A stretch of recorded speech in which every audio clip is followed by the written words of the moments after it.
Charlie Cushane here to do another truck camper mod video. This one is on a truck and camper that belongs to my friends. They have a nice Cirrus camper and it has a sewer hose holder, but it's relatively short and they have a very long new sewer hose they want to hold. So we're going to add to the bottom an actual PVC pipe that will hold a much longer hose. So that's our project for today. Let's get started.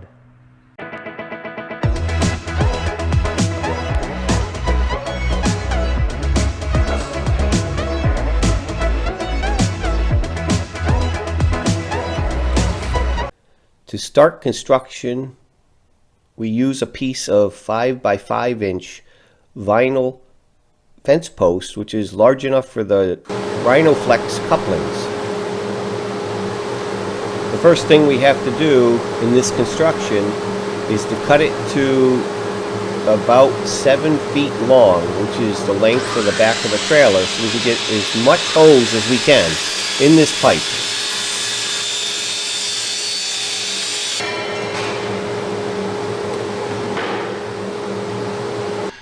The end caps for the vinyl post will be held on with magnets, and this piece of 1/2 inch diameter plated rod will form as the opposite end to the magnet to stick to.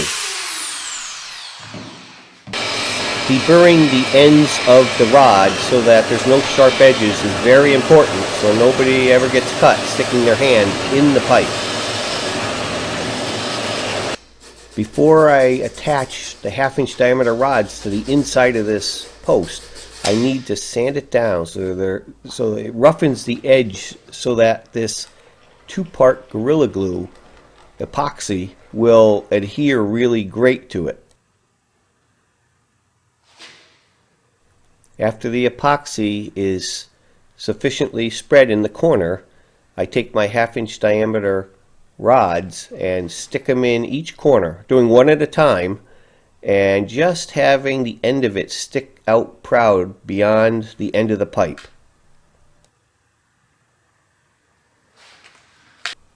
This is what it looks like when all the 4 1/2 inch diameter rods are attached to the end of the pipe. The end caps, as you can see, have a pointed or tapered end, which looks nice. However, for me to attach a magnet to the inside of this, it doesn't work well at all because it just wants to be at an angle and I want it nice and square. To make the insides of those post caps flat, I set out to make a nice platform out of some vinyl I had laying around that I'll glue to the inside.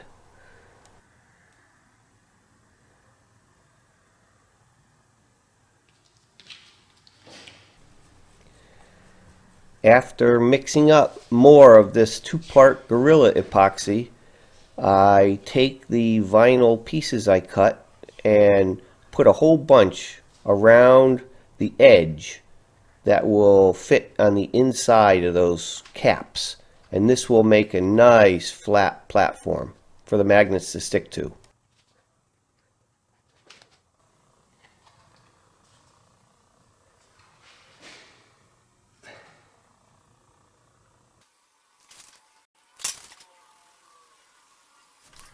Now that I have a flat platform on the inside of the post cap, I mix up another set of epoxy and go about gluing a 1/2 inch diameter neodymium magnet to the inside of each corner, and this will line up with the steel posts that I already glued to the inside of the main post.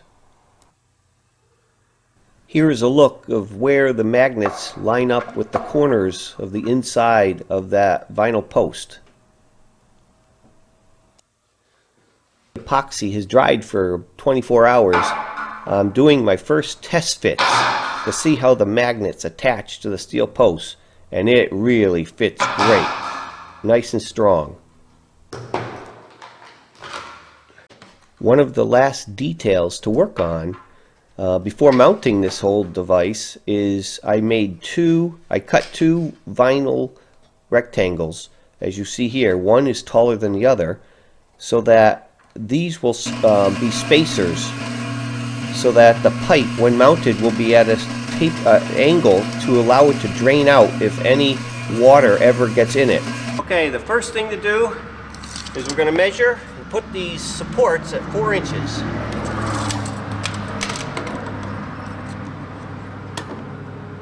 So draw a line, and these supports are going to go right here. Get them nice and centered on that line.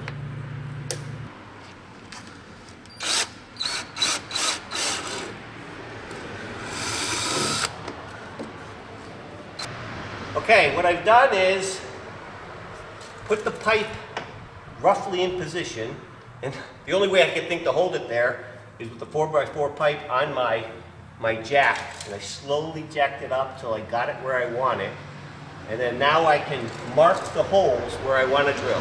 So that's what we do next. Okay, the next thing we have to do is mark these holes where I have to drill. I'm using a Sharpie to transfer the holes to the bumper. Okay, now we'll lower it down and move it out of the way while we drill the holes. We're going to drill this hole, but this bumper is full of water, so it should be interesting.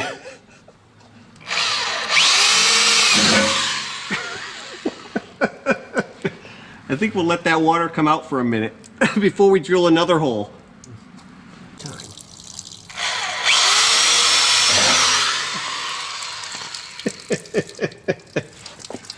You never know how these projects are going to go.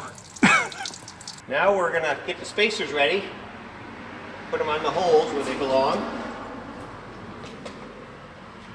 wheel this back under, jack it up right where it belongs, and then put these stainless steel bolts with washers in from the inside and hold it all up nice and tight. Well, what I'm doing is tightening these bolts from the inside, and it's a little difficult only because, one, I can't see it, it's sort of blind, and I have to put my ratchet on it. There we go. Now we're getting somewhere. I'm holding we didn't have the bolt stick down into the pipe because then it would catch on the sewer hose, so we put the extra length inside the bumper where it won't matter. There we go.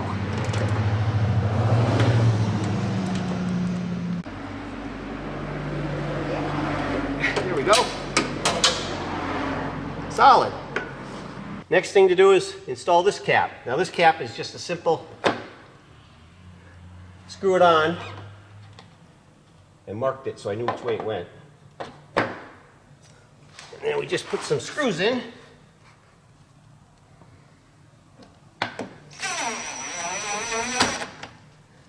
One, two, three. Perfect. All right, now we can let the holder down. There we go.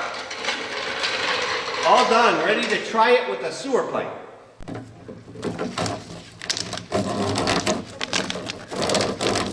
Not only can we put the entire pipe with cap on in there, you can also put the always needed connector to the sewer pipe. There we go. All set.